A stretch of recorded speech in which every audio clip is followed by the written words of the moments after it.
So, you want to vlog your boring life? You want to do what my cat did in a day videos? Yeah, that'd be fun. Thanks for the entertainment. Well, you're gonna need a camera for that, and I may or may not have found the... Don't judge me.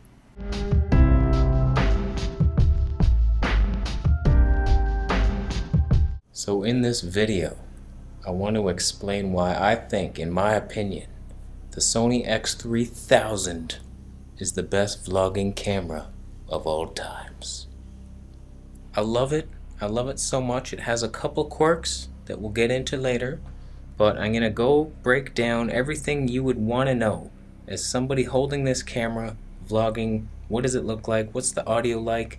Is the mic jack usable? How's the stabilization, the wide angle, all the features? Let's get into it. So the camera I've been using for the past couple months is the Panasonic G85 with a 25mm f/0.95 lens for that cinematic blurry background. I love that camera, and we will compare them in this video. I love it, but for handheld work, going out around town, ridiculous. You can't do it. I actually saw a girl, I was vlogging with this camera in the mall the other day, and I see this girl with her Casey Neistat setup, with her little bendy tripod and a huge Canon camera, and I'm like, your day wasn't that exciting to need that camera. There's no way your day was that fun. That is such a hassle. You don't need these huge cameras. This thing is so tiny. It fits in my pocket. You can automatically start it. You press record and it starts, and then you bring it out and you're filming. You don't have to do nothing. It just starts up with your last setting. So I know it's in my pocket. Boom, press record, done. I don't miss anything. If a tiger attacks me, I can film it. So we'll get into all the features that I love and the couple things that I don't like, but first let's compare it to a professional mirrorless camera, and that is the one you're looking at right now, the G85 with that blurry background. So you can barely even tell that that is me in the background. See that? That's me. That's me. Can't even see it. But look what I have to do. You seeing this ridiculousness? How far this thing sticks away from my body? Imagine doing this in a crowded place. Oh, sorry. Sorry about that. No, I know. It hit your head. Nothing I can do. I'm making a video here. It's about my cat. Whereas this thing, you see everything in the background. And sometimes you want that. When you're vlogging in public, give people something else to look at. Nobody wants to look at your face all the time. They want to see fun things in the background happening, and that is what this is for. So in really good light, this camera is somewhat comparable to this one. It's not like a world of difference. In fact, you can see side by side, we're at the green screen, full light. I mean, this one looks better, higher detail. They're both shooting in 1080p right now, and there's not a huge difference. It's when the light goes down that you can see a huge difference, and we'll do a low light test outside at night later on.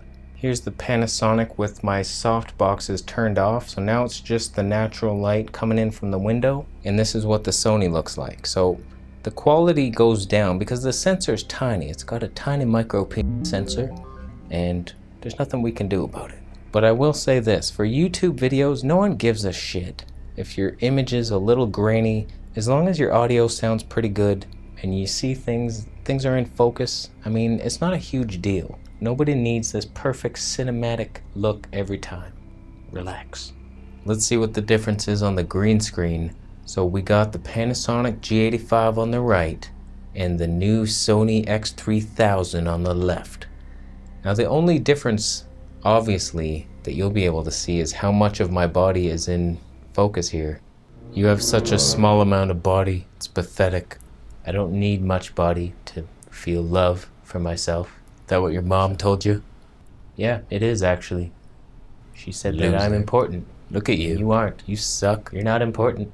One of the annoying things with the G85, because I chose the 50mm lens, is I'm so far away from it.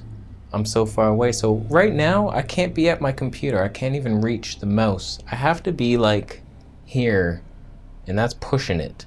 I know I'm not in focus anymore, but then it's just like my head basically, which some of my best videos are just the head on other people's bodies. Nothing wrong with that. But this one I could do more, and I can do full body stuff. So running around, if you saw my vlog the other day where Kent was unfortunate enough to get hit by a car, that's because he used the green screen full body because of this camera. I could not do that with this camera even if I wanted to. 50mm lens, you piece of shit. Is it perfect for every situation? No, it is not. It's not very flattering for food. Here we have some basmati rice, maybe even a little purple onion and broccoli. I think I see a zucchini in there. It's not very flattering, is it? Compare that to the G85, which is just cinematic blurry goodness. Oh my god, as we hover over the onion patch. Delicious, blurry food.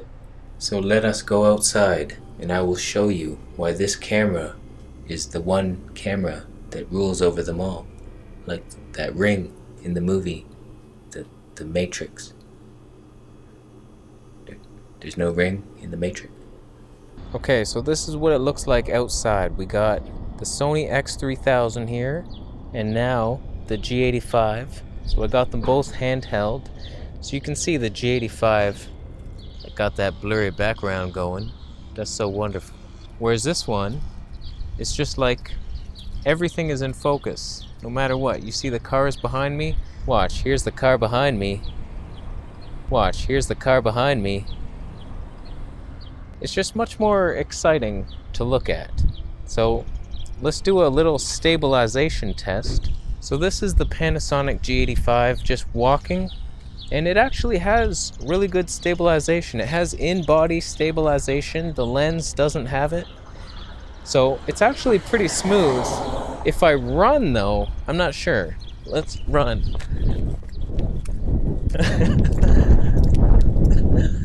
How smooth is that? Now here's the Sony.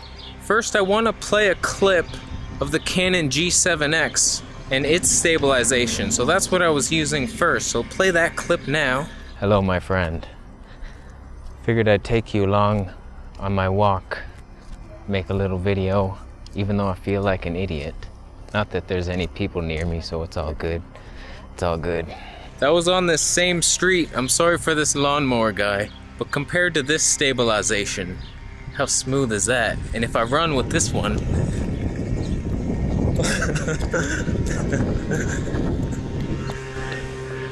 it's so stable. So it's fun. I love it for the stabilization. It's not as good as a gimbal. Can you hear the wind? I got a filter on it. It's very windy right now.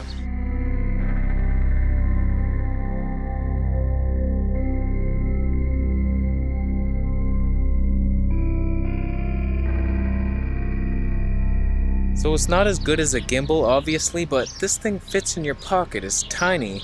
You can't carry a gimbal in your pocket. You have to have that in your bag. You're gonna miss the shot. This is just so spontaneous. And compared to the GoPro, there's so many videos comparing this camera to the GoPro, but the stabilization on this is far superior. And on the GoPro, the stabilization doesn't work in 4K, and it doesn't work in slow motion. So this stabilization always working, and it is very smooth, as you can see. I always film in 1080p because my computer can barely handle the 4K, but let's just do a quick clip in 4K to see the difference, and I'll zoom in the background. That's the only thing you'd really need it for. Nobody gives a crap about seeing every pixel in my face. My face is made of pixels. I didn't even know that. So this is 1080p. We'll zoom into the back. Now compare it to 4K. Okay, now we're in 4K, so let's zoom into the background. And we'll see side by side if there's any detail, any reason to switch to 4K. Is it worth the hassle? I don't know.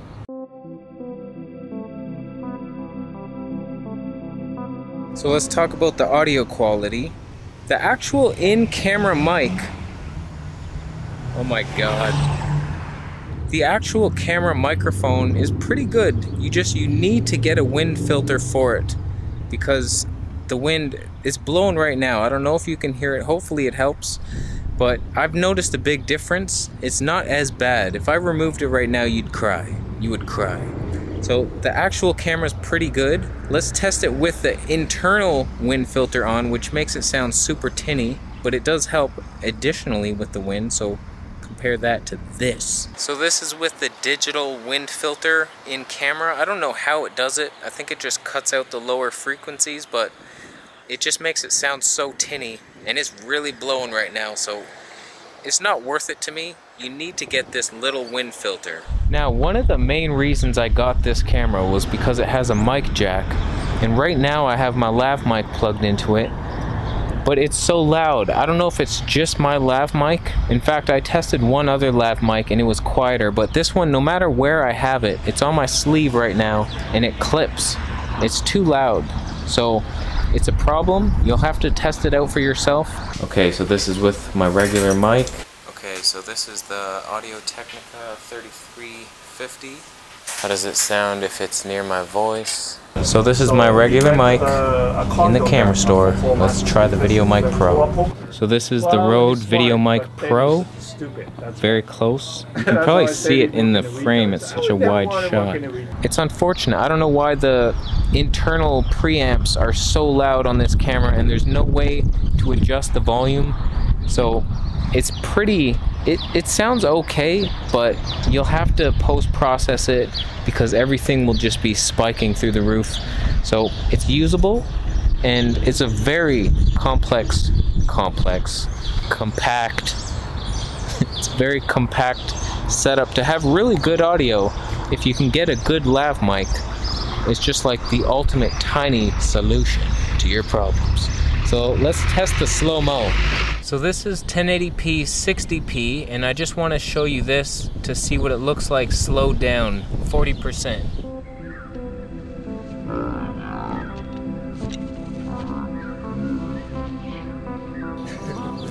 Now we're filming at 1080p 120 frames per second.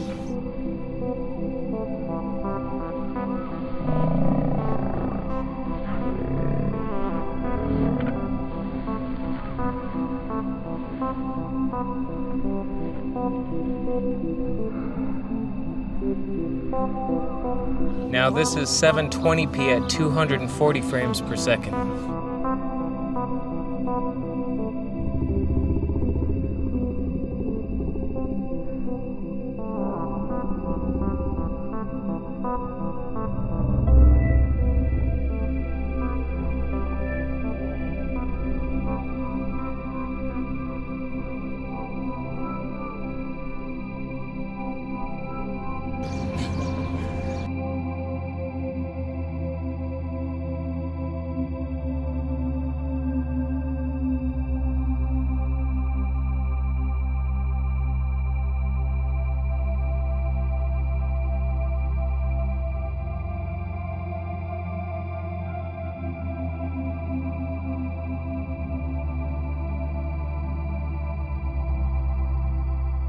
So you can see as the frame rate rises, it gets a little worse quality each time and it gets darker. You need so much light for good slow motion footage.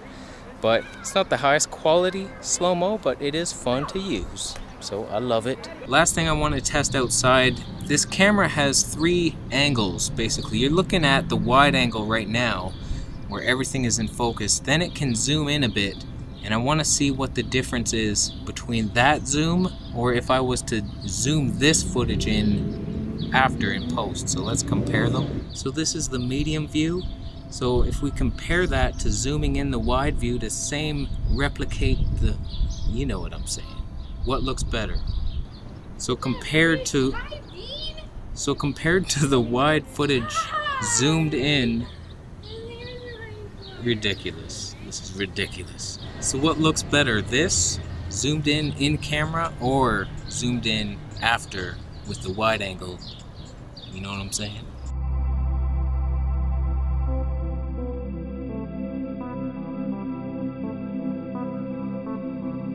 One more thing I'll show you is the picture profile. This is natural, and I'll switch to vivid. And the reason I don't film in vivid, because it makes my face look red. It makes all the color is more saturated and bright. So we'll switch now. So this is vivid.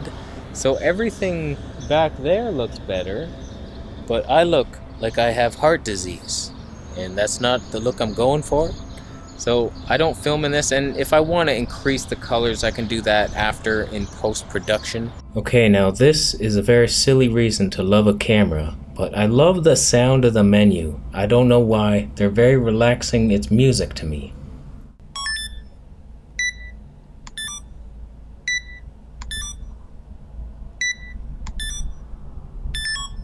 That's just like a beautiful song. Thank you, Sony. You're so wonderful. So when you buy this camera, you have two options. You can get it with the live view remote, which is like a wrist screen so you can see what you're recording. I didn't get that because I figured the angle is so wide. If you point this thing in the general direction of what you want, it's going to get it in the shot and more and more. But if you need, you can always use your app. I'll just show you. It's pretty easy if you want to use the app. You just download the Play Memories app. You go in. Once you set it up initially, it's like automatic. It just connects. So boom. It can be a little laggy at times, but there you go. So you can see what I see. Oh my god, there's sight inside. Oh my god. That is pretty cool. Wow, look at that.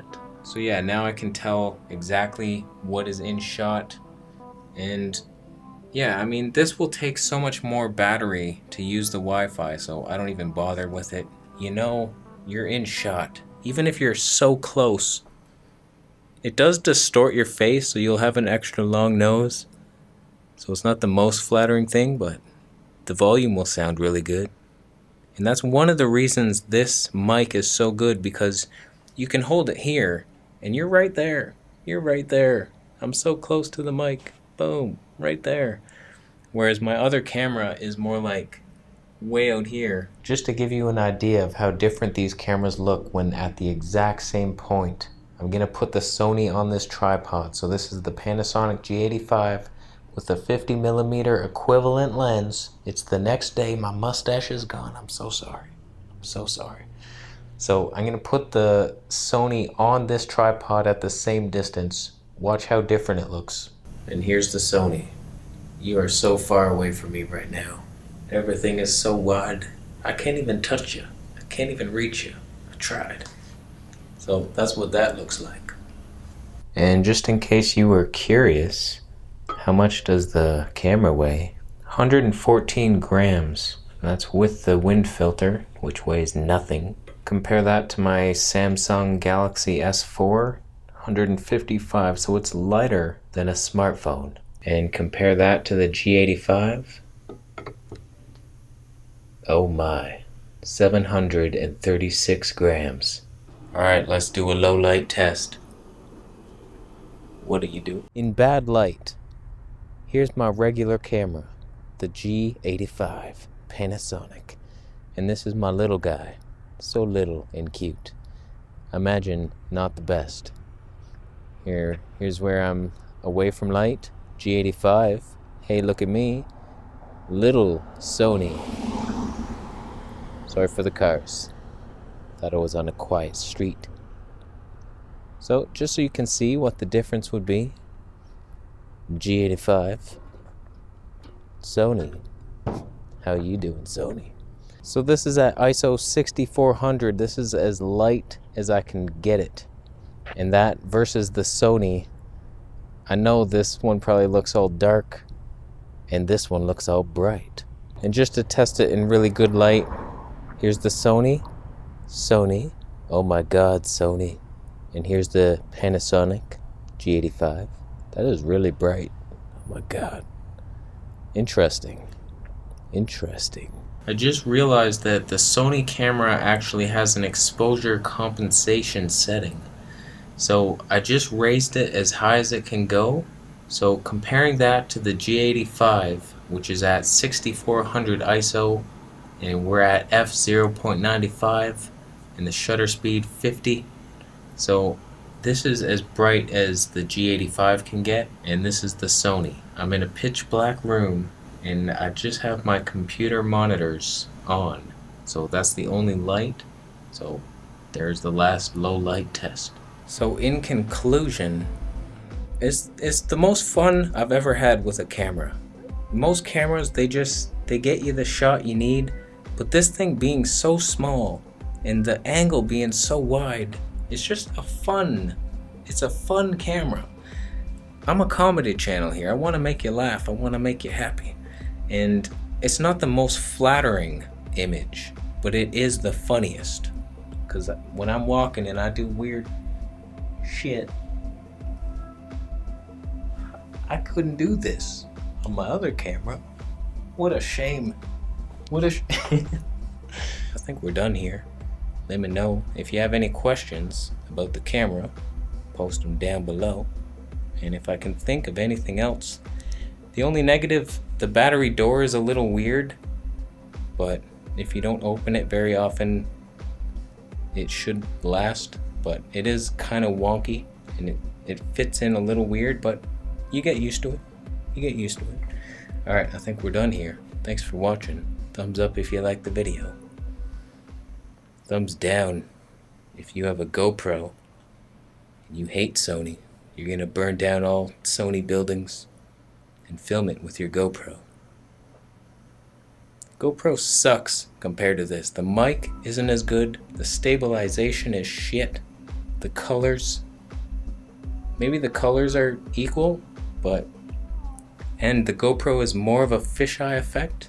This is still wide angle, but less of a fisheye. That annoying circular everything. Although somewhat. It makes you have long arms. There's nothing wrong with that. So yeah, I researched and I went with the Sony instead of the GoPro because it had all the features I liked. Better mic input, stabilization. It's cute. It's cuter. So we're done here. Subscribe for more videos, and I'll see you in the next one.